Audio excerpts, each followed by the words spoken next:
also I guess the viewer we are also eager to hear. Let's get to meet you formally. Um, uh, Give us a little bit about yourself, a little bit introduction about yourself before I get to the questions. Thank you very much, please. Okay. Yeah. Well, thanks for having me. Guess a little bit about me. I grew up in Markham, suburb of Toronto, Canada. Both my parents are from Nigeria. Um, they're also both small business owners. My dad worked in real estate. My mom manages a home for people with Alzheimer's disease. And just kind of having those entrepreneurial parents, I think, always instilled in us kind of a work ethic, and academics were always really important at home.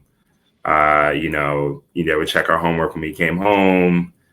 We would study for tests on the ride to school and whatnot. I have an older brother, a little sister, a young nephew, and currently, I'm doing a JD MBA at Harvard, where I went to undergrad previously and studied economics. And I played basketball very seriously growing up. I'm 6'8", so it kind of came with the territory. But I played for the Canadian junior national team growing up, and then basketball also brought me to Harvard, and something that's really been a privilege of taking me around the world and meeting great people, and a game I really love. And so I've been keeping up with the playoffs recently and really enjoying that. But yeah, I think that's a quick intro to me. I'm very passionate also about social justice, particularly economic and racial justice, and where they intersect. And hopefully making the future a little bit better for my nephew. Oh, excellent. Thank you so much for that brief introduction. There's a little bit of drag, a lag in your video. Um, Probably, I don't know, the network probably not too good for now. I hope it gets better. So, thank you so much, Chris, for that wonderful introduction. Yeah, you shared about you playing for Canadian national team, junior men national team, and also you went further to being the captain of such team. Can you hear me? Yeah. Okay, excellent.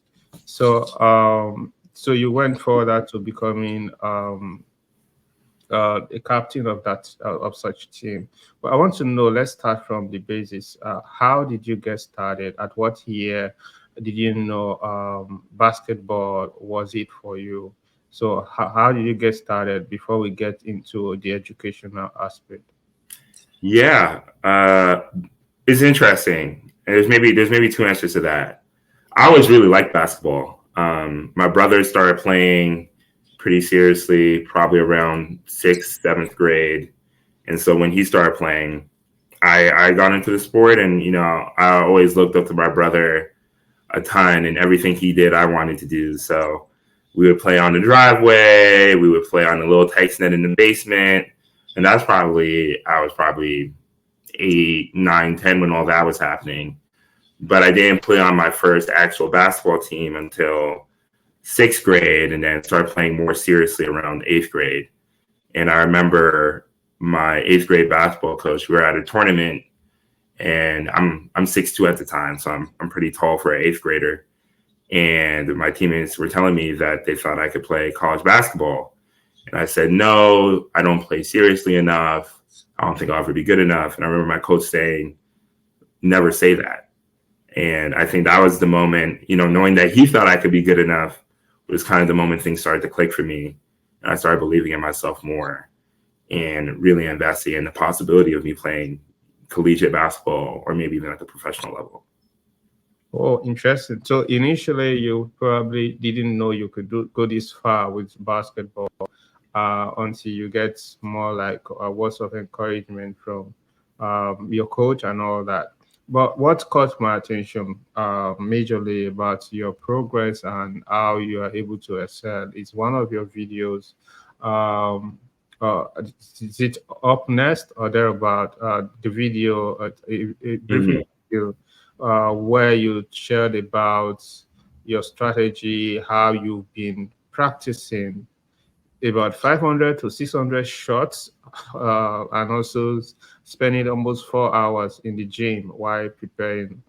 So I was eager to know, how were you able to manage these alongside with your academics? So what was this passion about? Why were you having so much time, 4 hours in the gym, at that young age, and also taking a lot of shots, practicing and practicing? So let's get to hear that. Yeah, I think there's two things. I think first, I really just loved playing basketball.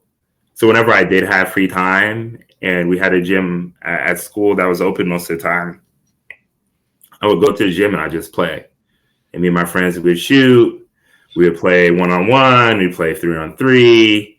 I'd go to my team's practice. I'd go to the next team's practice.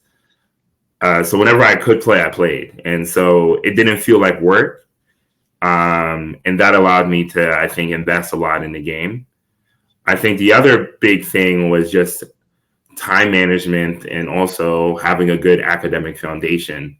And I think those two worked really well hand in hand.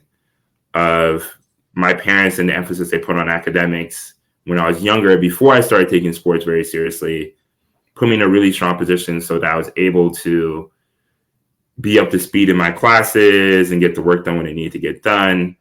And then when you combine that with just running on a tight schedule, whenever I wasn't playing basketball, for the most part, I was doing schoolwork. And having that balance where that was just kind of regular and something that I valued highly. And also, I liked school. So I think part of it was having a natural passion for both and just loving basketball, being curious about the school component, being competitive in both, really wanting to be the best I could be in both, and just striving to be the best. And I think that allowed me to, one, put the time in, two, really organize my schedule, and then three, not feel like I was missing out on anything when I had to sacrifice maybe going to to parties and other things in high school that maybe other people were able to go to that I honestly didn't even know I was missing out on because I was just having so much fun playing basketball, doing schoolwork, spending time with my family.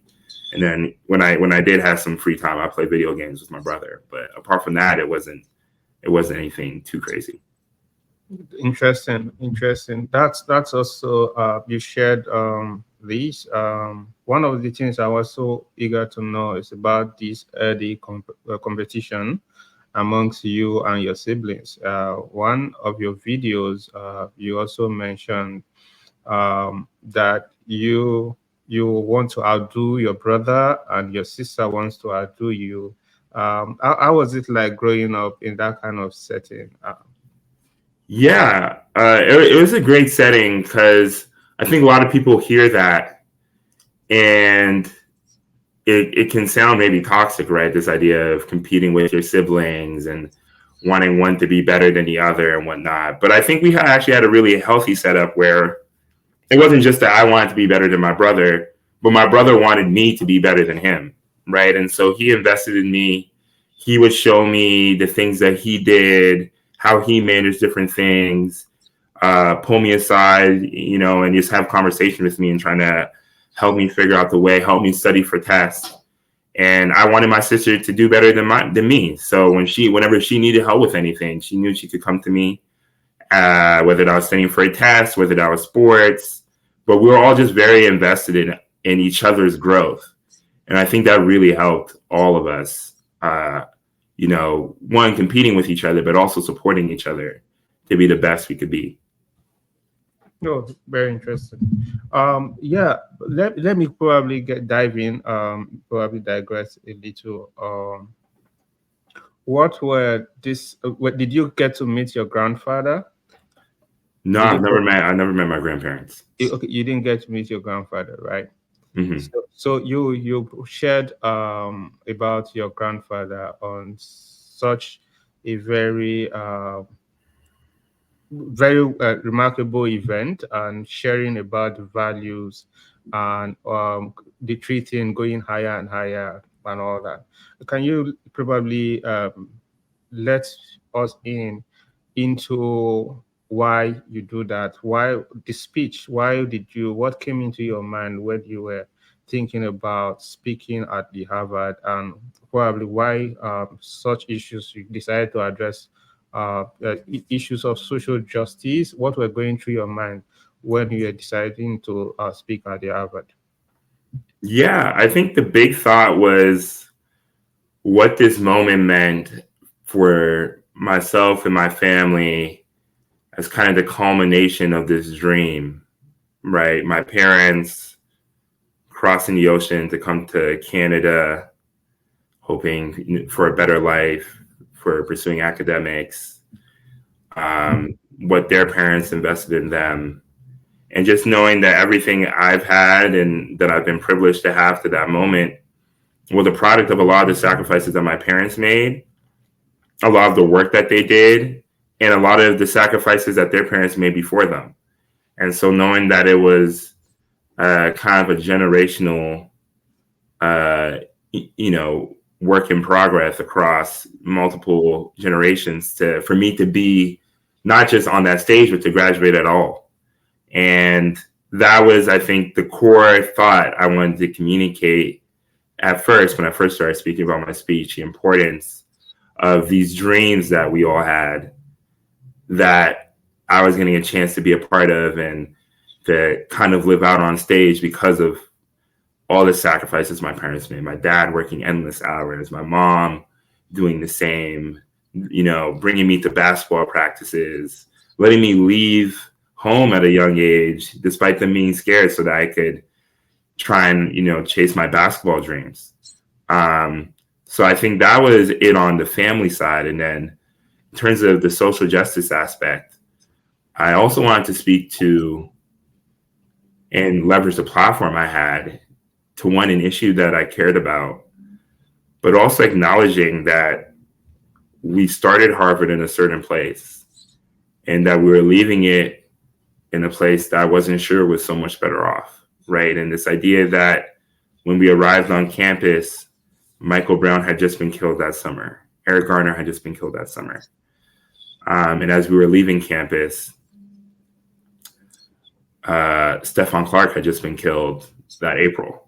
And this idea that as we left campus, fulfilling our dreams in a way and our family's dreams in a way, that we can never forget that there are so many people who never get the chance, and that we're blessed with this immense privilege being at a place like Harvard, that just the way society is structured, we're going to get opportunities to be in positions where we can make a difference. And we're going to have to make a choice on, oftentimes whether our dreams are just for us or whether our moments and the opportunities we have are something we're going to leverage to make sure that other people can live out their dreams and to make sure other people can be free, other people can be safe, other people can have dignity and be loved. And so I was trying to use that stage as an example of what that could look like in a way, but also just using it as an opportunity to ask my classmates and myself to go about our lives after we left Harvard in that manner and leverage the privilege we've been granted to ensure that it wasn't just us who were able to achieve our dreams. Excellent. That's very touching. I can imagine what must have probably gone through your mind, having those people killed. Another thing I want to also dive in was getting to Harvard. What will you say were the critical ingredients why you were chosen? How did you get into Harvard? Was it that easy? For those people who are also having the dream of also going to Harvard, so what will you advise them to do? Yeah, I mean, they say getting into Harvard is the hardest part. It's harder than actually being there, and I'd agree. I think I was very fortunate to be a good basketball player, and I think that definitely helped being able to come to Harvard as an athlete. Apart from that, though, I was just very involved in different organizations in high school. But I think the main thing was just following my passions. I was involved in organizations in high school because I was passionate about a lot of things. I was passionate about basketball, which is what brought me to playing basketball at the level I was able to play at. I was passionate about learning and math and English, and that's what enabled me to succeed in a lot of those classes. I was passionate about giving back, and that led me to being part of one of the organizations on campus that was focused on community service. I was passionate about mentorship, and I was in a role on campus dedicated towards mentorship. I loved music, and though I wasn't the best trumpet player, I was in the school band. And so just being able to get involved in a lot of the activities because they were activities I loved and was passionate about, I think made me a well-rounded candidate beyond just basketball and allowed me to succeed in the application process. Excellent. Yeah, thanks. Okay. Let's still go in a little bit. For what you need to do is to put in your application, right? Just for the record, just if you want to go to Harvard, what's the process like? What do you need to submit? Do you need to give more like a letter of statement of purpose? So what is it like getting into probably the application process? Yeah, so I applied to the undergrad a while ago, so I'm gonna try and go off my memory. Yeah, I believe it's test scores. So I took the ACT and the SAT, and so I did some test prep around that. You also need 2 essays, I believe I submitted. One is a personal statement, and then one was, I think, more about an area of passion. And then letters of recommendation from professors or teachers at your high school, people in your community who've gotten a chance to work with you. Your grades, I think basically a list of the extracurriculars you're involved in. And I think those were the main materials I submitted. I'm trying to think back, but yeah, I think those were the main materials that I submitted. Excellent. So, okay, thanks for clearing that. For those you viewers who want to probably try Harvard, and it's very good that they hear directly from an alumni of Harvard or alumnus. One of the things I also want to know is you've actually proven that it is possible to excel in 2 major areas like this, the athletes part of you or the basketball. You did very well, and also you are still outstanding with your grades. How are you able to measure more like bring synergy to these balance these 2 major part, because they could be challenging to academics and also having so much time to also excel in your basketball career? Yeah, I think maybe there's 2 stories that speak to that. I think first, my parents would not have let me play basketball, the amount of basketball I played, if my academics suffered. So it's just, if I wanted to play basketball, and I did, I was going to have to do even better, honestly, in school than I was doing before playing basketball. And I think them setting that standard of it's school first, no matter how good you are at basketball, was really important. And then I think the second story is in 6th grade, when I first started playing on a team, I played on my school team. And I was a really good student prior to playing on the team. And I remember I got like maybe a question wrong on a test or something. And my teacher pulled me aside, and his name was Mr. Maharaj. And he was one of my tougher teachers growing up. I think like a lot, he really pushed me to think about academics more than just doing what you needed to get an A, and as to think about it more as what can you do? Like, what are you capable of? And submit that. And like operate at the peak of your performance versus what you think is required. And if you think you can do more than what's required, then do that.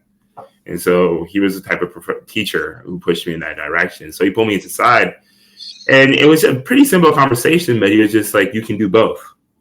And I don't want you to ever forget, like, you are capable of doing both.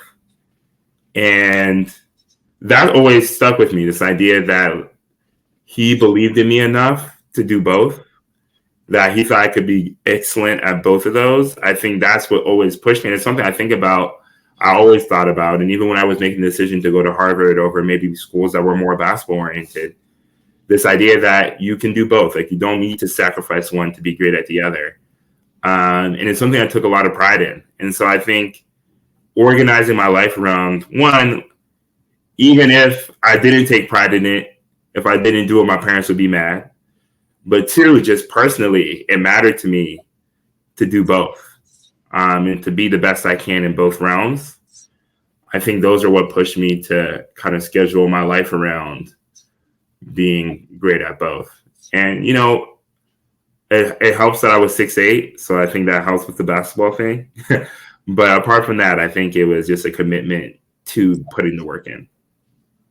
Wow, so you're quite, that's interesting, very remarkable. Your height is very, very intimidating for those people like us. Almost 7 foot. So that's very intimidating for us who are still trying. But that's by the way. So that's lovely. I saw some shots, some of your videos.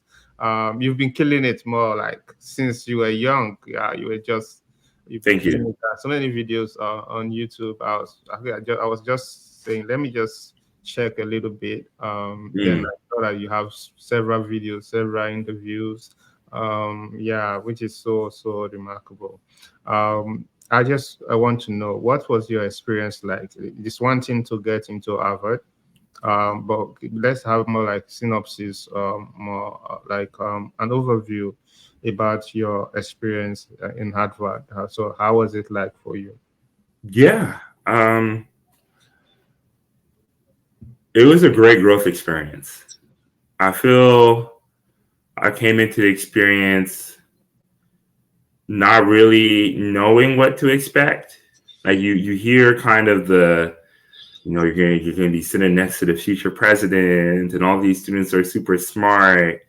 And I think maybe the feeling I had when first arriving on campus was one of being intimidated and maybe imposter syndrome of, you know, like I feel like a big part of my identity coming into school was doing well academically, and now going to this place where everybody's smarter than me, and I'm not going to do well. And so I was scared. I was scared to speak in class. I felt really awkward interacting with my classmates. I felt like it pushed me to withdraw often at times. And I ended up doing, you know, well academically, and I was, you know, very proud of that, and I put a lot of work into that. And basketball was obviously a major component of my life on campus, and it brought me a lot of lifelong friends. But I definitely feel like, particularly early in my time at Harvard, I felt like I retreated inward a lot because I was scared of what all these very impressive, smart people would think of if they saw me for me. Because the person I knew myself to be didn't fit in with people who were having some of these conversations, all the books they had read in high school and whatnot that I, you know, didn't read. And but over time, I feel like I grew out of my shell a little bit, and I realized that my experience was going to be defined by how I defined it. And I was going to get out of Harvard whatever I chose to get out of it. And so I really leaned into my relationships with my friends.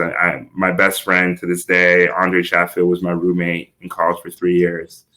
I really leaned into basketball and was honored to be captain my senior year and just be able to compete with the people on my team. I I really tried to lean into, different initiatives that me and my teammates did around storytelling, particularly with respect to highlighting the diversity of the Black community. But it was a challenge. Harvard is, a place that asks a lot of you. It's a very unique institution. And in many ways, I feel like it's much more accessible to certain people than it is to others. And I feel like I wasn't necessarily in a position to take full advantage of it coming in as a 17-year-old kid. And I wish, obviously hindsight's 2020. I wish I knew a lot more of what I knew now going into it, where I would have just taken more risks and realized that it was an opportunity for me to take advantage of versus one to be scared of in a lot of ways. Wow, that's nice. I can imagine what you must have gone through, even in the intimidation, because getting into Harvard is one thing, and uh, getting to know that you might be sitting with the next president. It's more like the leadership, kind of quality of people that come out of Harvard is very, very unique and probably intimidating. And I'm sure people too, after watching some of your videos and seeing your achievement at Harvard, they will also be intimidated to think, oh, can I do this? All right. I think your case super, super special, right? Because you can't take these two domain and excel in these two domain and still stand out. So that's why I really salute your courage and really respect all your achievement. One of the things I also want you to share was you were Harvard valedictorian for 2018. What was the experience for you? How did this happen? Can you just let us know? Yeah, so I was a commencement speaker, and in order to get that title, there's basically a competition where everybody submits a speech. They read the speech and then they call you back to do basically an audition.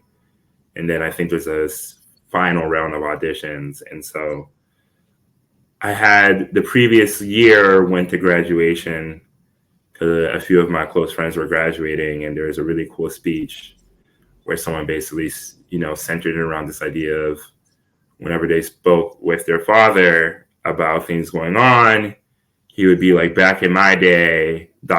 things were worse. And then he spoke about how that signifies the work that people have to do to make things better, so that eventually one day we can talk about how back in my day, things were not as good. Because what that means is that we're progressing. And so I thought that was a super interesting speech. And basically, he challenged us as Harvard students to view the change we can have and impact we could have not as theoretical and removed from communities, and to study. He potentially mentioned a lot of students who might study homelessness, but then see homeless people and not interact with them and not recognize their humanity, and that contrast of trying to be so high level and versus looking at the impact you can have in a day-to-day basis just by being a person and being human. So I saw that. I was like very moved. And I was like, I feel like I could potentially have a story worth sharing with my classmates. And so that's what compelled me to apply. And yeah, started again. I kind of spoke about it earlier, but the central idea of me being a product of a lot of people's hopes and dreams. I remember when I first told my parents I was going to Harvard, just like the relief and happiness of years of work that went into things. And so, and I knew that was a shared experience for many of us. And I wanted to ground that also in the reality, in the contrast that we live in a world where most people don't get that. Most people don't get the opportunity to live out their dreams, whatever it may be. And particularly Black people don't get that because of the way society's structured. And we could either be okay with that and say that's just how life is, or speak, not be afraid to act, not be afraid to try and make change and to try and create a world where everybody can live out their dreams and everybody can find fulfillment. Everybody can have basic human dignity and have their basic humanity recognized. And so those were kind of the two themes I wanted to tie in, where first we can speak about and recognize our dreams and our upward aspirations. But in doing that, we can't forget that there's a duty we have to live in a world where everybody can have that. It's interesting. So interesting. I can remember these are two videos, the two speeches that I love the most, yours and Jonathan Roberts.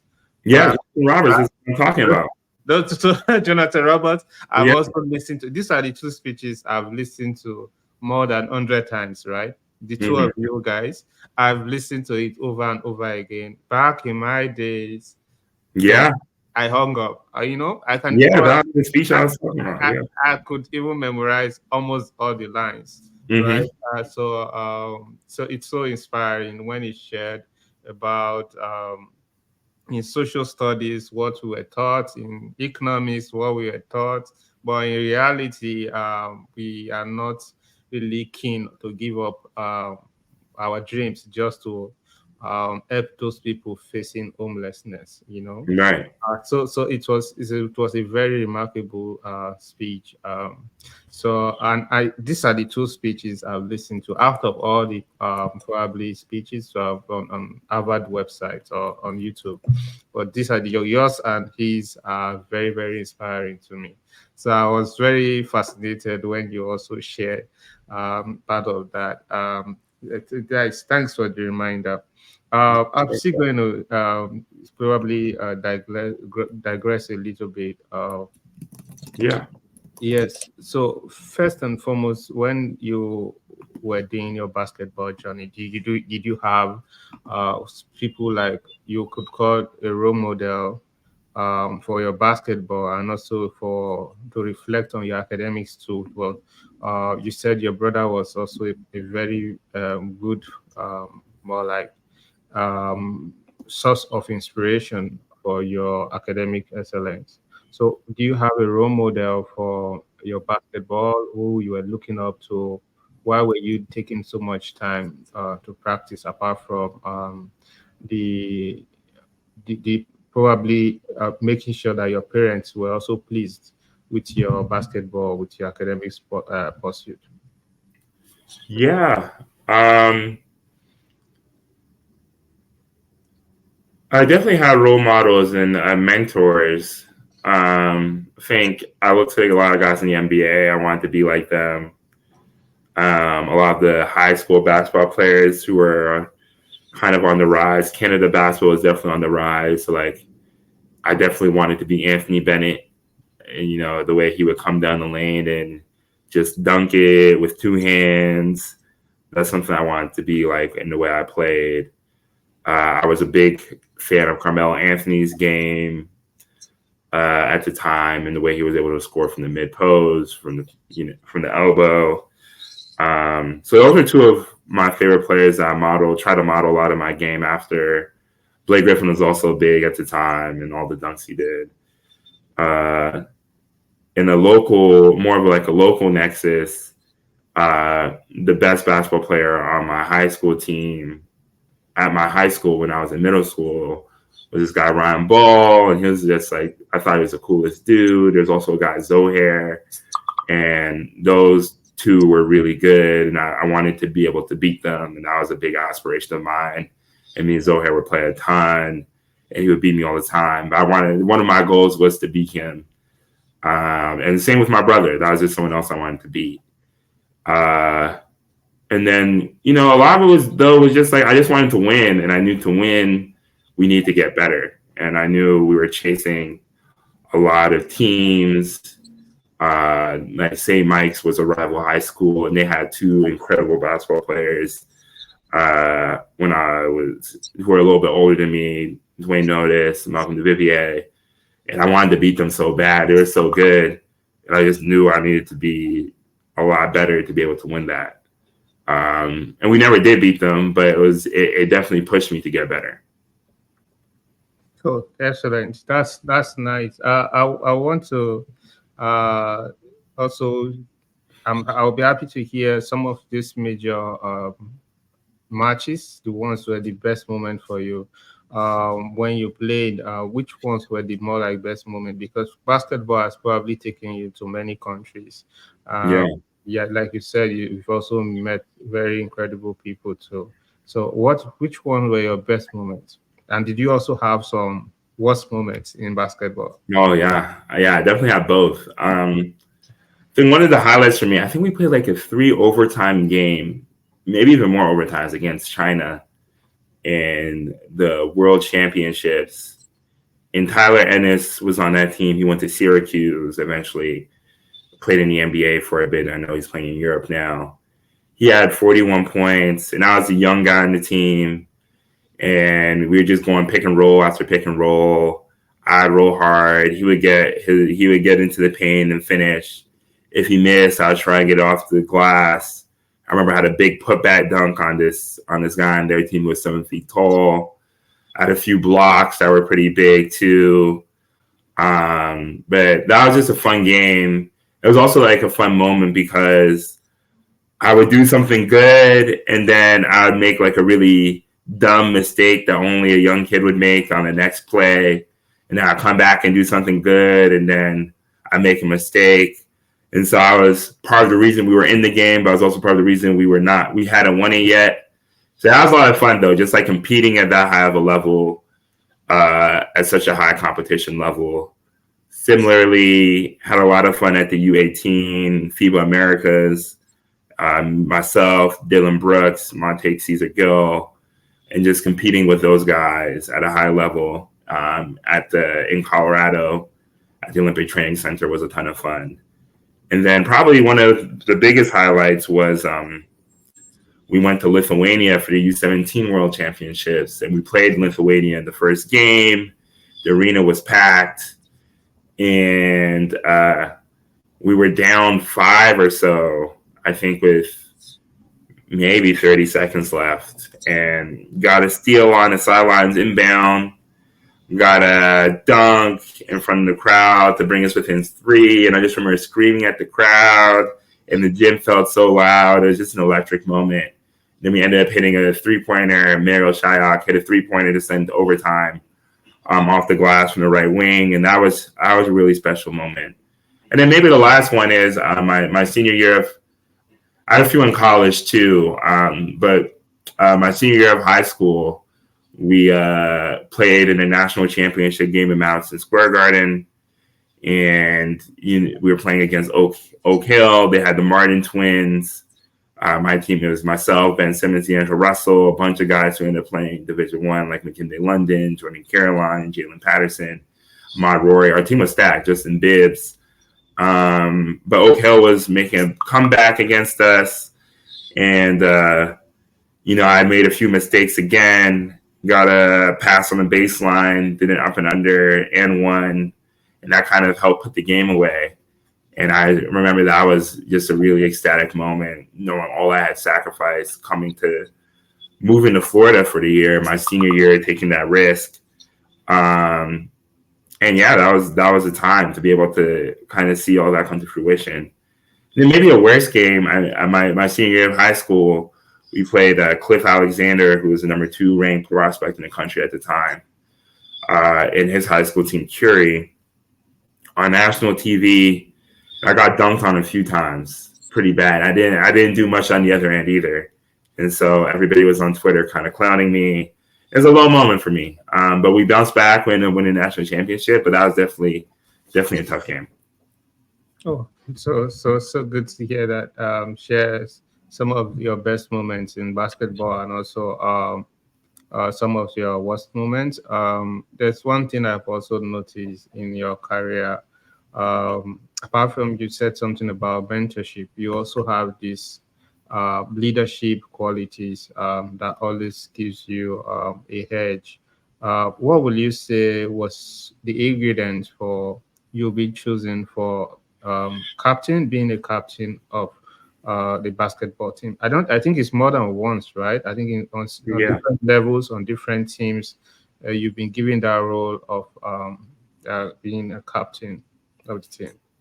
Yeah, and I'll say I'm not ashamed to admit I was never the best player on any of those teams. I think the big thing is I just worked hard and I loved the game and I loved my teammates. And I think people really respected that of the work ethic I brought to, being one of the first people to practice every day, being one of the last people to leave every day, going about things the right way, working my butt off in practice, trying to win every sprint, trying to get to know everybody on the team.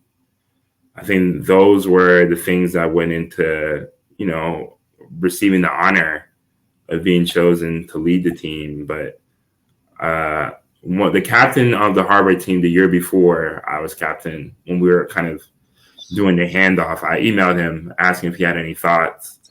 And he said, you're not captain because they voted you captain.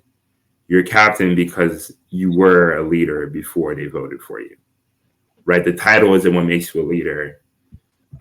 Being a leader is what makes you a leader. And so I think just trying to contribute to the team. And I'm glad my teammates saw enough of that from me that they felt, that it was right to give me the title to accompany the work I put in.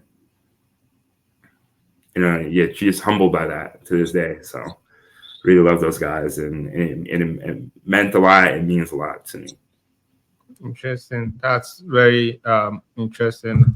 So one of the things, being a captain, being a leader, another part you also played a major role in is also social justice, and you also came up with these movements called No More Names, right? So can you tell us about that, and why you went that route? Why is it more like is it a volunteer? What kind of organization? Is it an NGO, or what is it like? I know. Yeah, it's not. It has no official title. It's more just like a association of people that got together. I started my senior year of college. As I mentioned, kind of my time in college was bookended by Michael Brown and Eric Garner being killed before I started school. Stephon Clark being killed towards the end of, during my senior year before I graduated. And throughout that time, names like Sandra Bland, Tamir Rice, Alton Sterling, Philando Castile. So just like a list of names of people who are full human beings with families and stories and dreams and passions that were often in the media reduced to just their names. I thought I was tired of having to learn new names of people being killed by the police. And I believe that, and I still believe that we can live in a world where there are no more names of people killed by police because they're able to live their full lives and able to, spend time with their families, able to live out their dreams, able to drive safely, walk the streets safely, and be treated like the beautiful people they are. And so that was kind of what motivated it. But also I had no clue how to actually contribute to that. And I felt like a lot of my friends didn't either. So we started with a concert on campus to raise money for an organization that was doing some work. And then over the next few years, we organized speaker events, concerts, panels across different college campuses to build awareness. And I was fortunate to connect with Emerald Garner, Eric Garner's daughter. And together we've done some organizing, helping her build her platform, helping her build her nonprofit, helping her run the annual memorial service for her father. And I've been honored to be able to support her. And that's kind of what it's morphed into, just being an organization that aims to support community organizers who are doing the work and lend them access to some of the institutions that I've been fortunate to be a part of that help amplify their messages and their voice. Because I think too often people, particularly people at Harvard, feel like their job is to lead movements because they went to Harvard. And I actually think the opposite. I think there are movements that are already being led, and because you went to Harvard, your job is to amplify them and give them access to the platform that you have.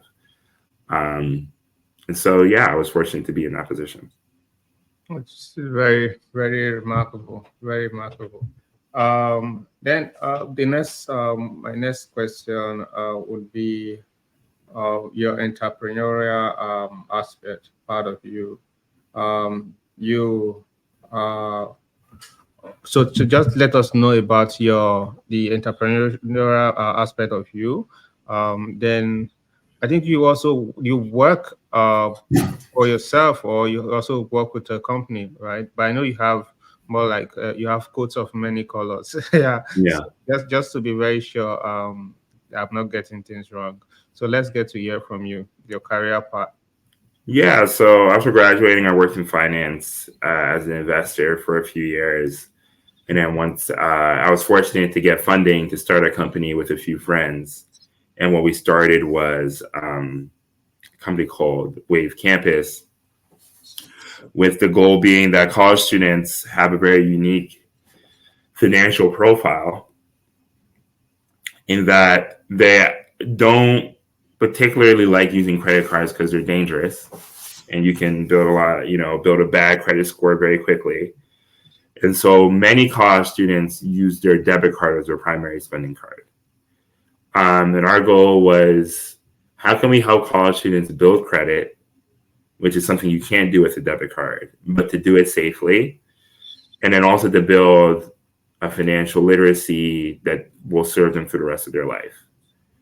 And so what we set out to build was a bank targeting college students, with kind of the draw being that we would go to all the popular spots on campus and meet with the restaurant owners and have them offer special rewards, like an Amex card would give you a reward on restaurants, but this is specific to your campus. And so students would be drawn in, and then the actual product would be what is called a credit builder card, where you're able to spend on a credit line, but actually how it works is that you're only able to spend up to a limit that's based on a deposit account. So functionally, it works very much like a debit card. But for credit purposes, you're able to report that to the credit bureaus and thus build up your credit score. And then the rest of the app was going to be a lot of educational tools, opportunities to get started and start learning about investing and whatnot. But yeah, we wanted to, leverage saving money as a way to help people kick off the rest of their financial lives. So that's what we worked on. Unfortunately, we weren't able to get funding to continue with it, and we shut it down last year.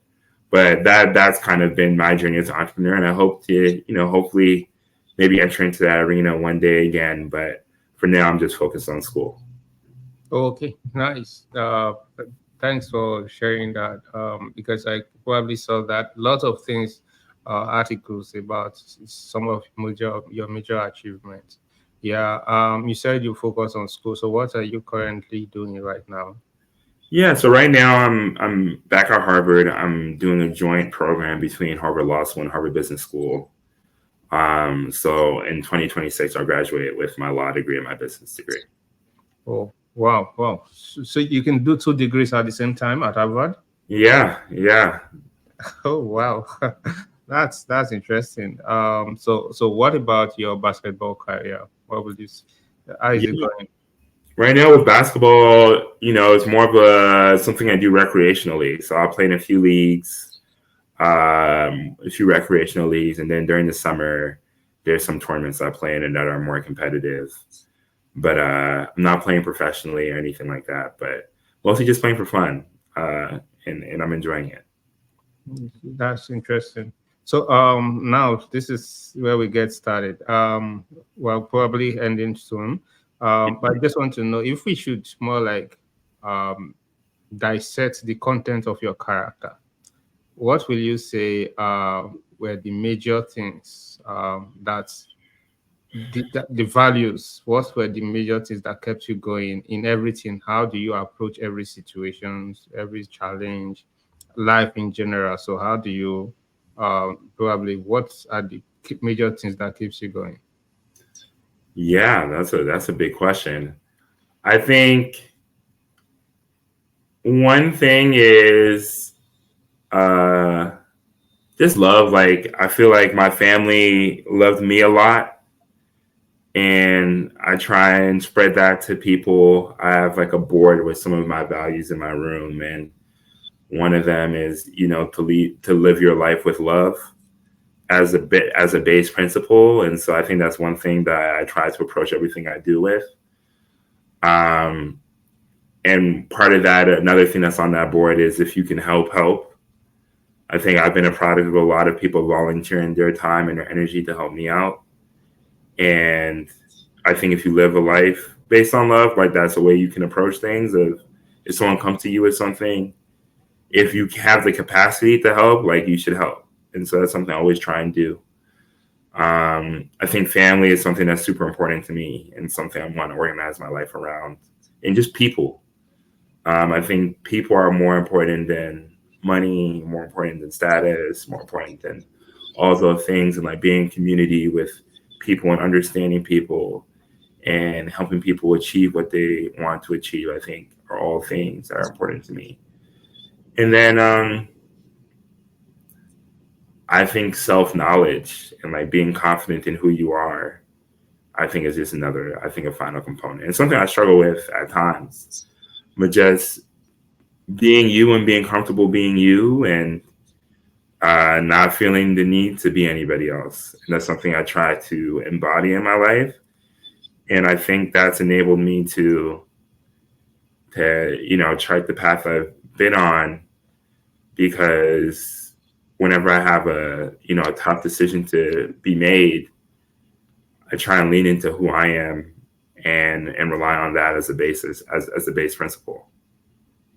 Cool. That's very interesting. Thanks for sharing that about this. I just wanted to, because I believe every achiever like you we usually have some more like guiding principles that they use to face life, regardless of what happens or circumstance.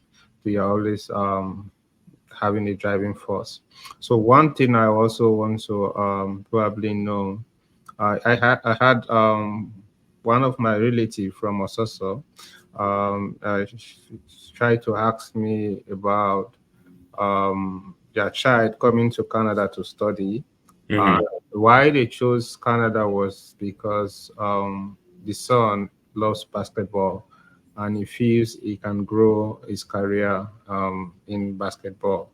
So my question to you is, so what would be your advice to such fellow who is just trying to start a basketball career, and also how lucrative is basketball career in Canada compared to the US? Yeah, I mean, my advice would be one to work hard and to. I think the biggest thing about basketball is just like being a competitor. Like any court you step on, like you should either think you're the best player on that court or work as hard as you possibly can to prove that you will be, right? And so investing in the work when you're not on the court to make sure that when you step on it, you're the best player. And then when you step on that court, just try and dominate everybody you play against. And I think if you combine the work with the mentality of not backing down from anybody, and that anybody that someone tells you is better than you, like when you're in between those four lines, they're going to have to prove it to you. And I have to see it live. No matter how good you say you are, no matter how good I know you are, until you show it to me, I don't believe it. Until you show it to me, I know what I can do. You're going to have to show me what you can do. And I think it's bringing that mindset of just a competitive edge, I think is what really served me during my career, of just like getting after it, wanting to win, wanting to prove that the work I put in was more than the work you put in.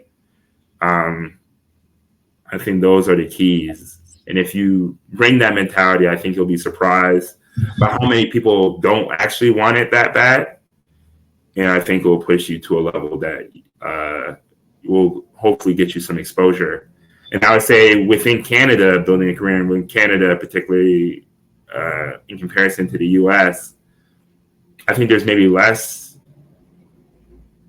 opportunities for exposure just because like the schools in the US, like if you're from Louisville, like there's just a school nearby and they'll probably have heard of you. Whereas if you're from Markham, there's no college, no D1 program in Markham. So it's just a little bit hard to get exposure. And so I think you just have to ratchet that mentality up even more to where I knew I wanted to be the best player in Canada. And I was fortunate to be ranked as such at some points in my career. And I remember the first time I got ranked, I was ranked number 2 in my class. And I just remember I had that number 1 guy. Or whenever I was working out, I pictured working out against the number 1 guy. And I pictured me like taking that spot. And I think having that edge to where you could be, where you not only believe you're the best player, but you want the world to see it too, I think is important. Oh, nice. Thanks for sharing that. So you have so much accolades. Actually, one last thought. I also do think when people hear that, they think, okay, I need to score 30 points a game. I think you'd be surprised what it means to be the best player. Has often scoring is great, and most of the best players do score, but like, what does it take to win a basketball game, right? Defense, rebounding, hustle, all those things are things that should matter to you. And it's like, even if you're not the best scorer, can you be the best rebounder? Can you be the best shot blocker? Can you be the best on-ball defender? And so as you think about dominating and how you're going to do it, think about it in a holistic way of what it takes to win a game versus what looks good for highlights. That's very remarkable. Thanks for sharing that, Chris. I didn't get to know. So just to get straight, you were ranked as one of the best players in Canada. At what year was that? Pretty much all of high school, yeah. Oh, that's very interesting. You were just over the YouTube. I thought it was only the Harvard speech that was there. Yeah. I was tempted to search, and I started seeing so many articles. I say, well, probably I need to research on this guy a little bit more. I saw so many articles. Chris, and before you type in Chris, you more like. I was tempted to even ask ChatGPT, right? And I said, "What? Write everything you know about Chris again." And and ChatGPT started giving me information. I said, "This guy is quite popular."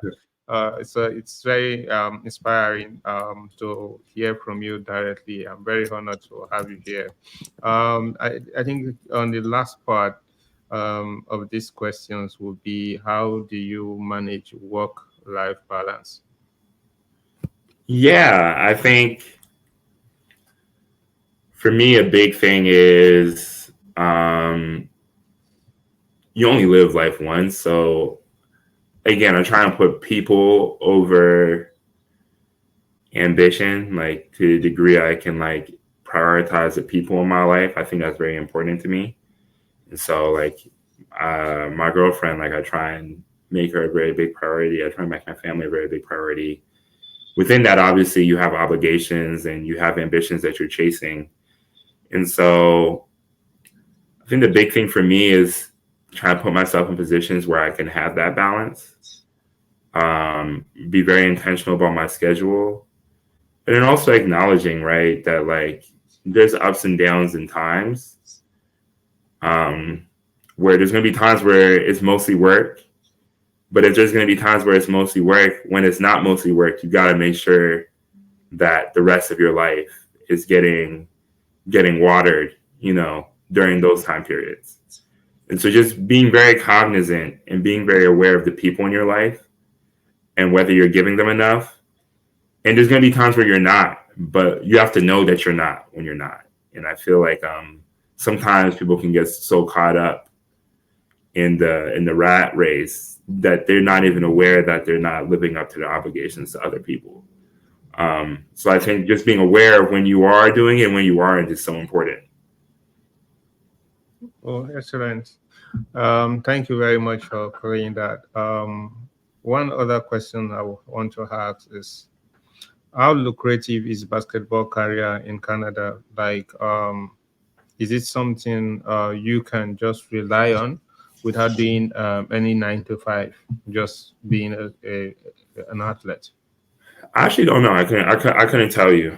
I don't know how much the pro players in Canada make. I know a lot of them play both in Canada during the summertime and then in another league um, during like the winter season. So I'm not sure how much they make, but I definitely think it's a growing sport in Canada, and there's more and more opportunity to make a livelihood playing basketball back home. Oh, oh, nice. Thank you so much for this wonderful opportunity to have you here. I'm so super excited. So just the last question I would like to ask. You probably were from the same town, Ososo, right? Mhm. Your grandparents also. Um, your dad or mom, both of them are from what part of Nigeria? Which of them is from Ososo? My mom is. Oh, your mom. Okay. Yeah. Because I actually going through this picture. Let me see. I was like, it's possible that we might have some our ancestors related, right? Uh, so I kind of see this picture. I was like, okay, I'm gonna ask my uncle. They should know about this picture. So Mhm. get to it. So I'm so excited. I'm privileged to have you here on TGM podcast with Joshua. I hope that you God blesses everything you do, Thank and you. I wish you well in all your endeavors. Thank Um, you. on this note, viewers, it's nice having you. Thanks for watching to TGM podcast. We have a very remarkable time with Chris Ege, a renowned scholar and also athlete and community builder. I hope to see you in next episode, and bye for now, guys.